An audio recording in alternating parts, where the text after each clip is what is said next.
For joining us. First at 5 tonight, a nation divided. A new countrywide survey suggests Canadians are growing further apart in our opinions. And as CTV's Paul Hollingsworth shows us, according to the data, the pandemic and politics are the most polarizing issues. Paul.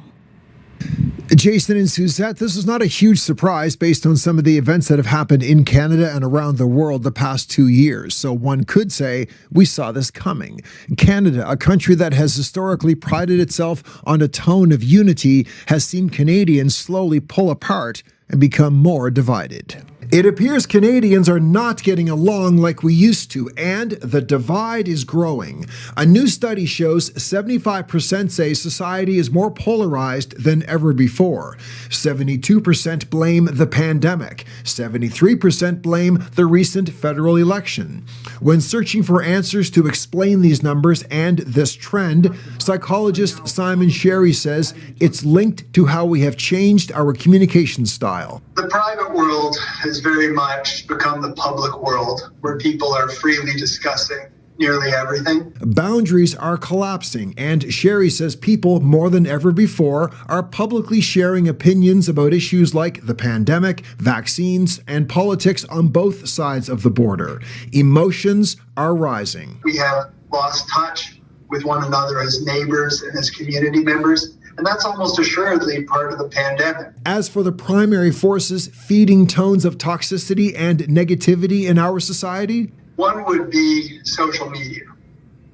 Social media wants your attention. And so social media platforms have learned that to capture attention, they need to be putting forth ideas that create outrage and anger and anxiety. Which brings us to digital anthropologist Giles Croach, who has been watching this trend for the past several years. One of the big contributors to the division that I've seen in probably the past 3 or 4 years is the use of memes. So, where we get an image and there's some words in it, and they're usually very either emotional or moral statements. They help sow further division and promote themes of disagreement and incivility, says Croach. That kind of helps to foster those divides. That's one of the biggest things out of social media that I've seen. Sherry says he was not surprised by the recent survey numbers, but he was alarmed. He also says there is a positive pathway forward to help heal relationships and bridge the divide in our communities. In a civil way, it's very possible to have a disagreement and to argue back and to push back. If you're talking to someone who thinks the earth is flat, it's okay to argue back against that. Sherry urges people to do it with curiosity, civility, and empathy.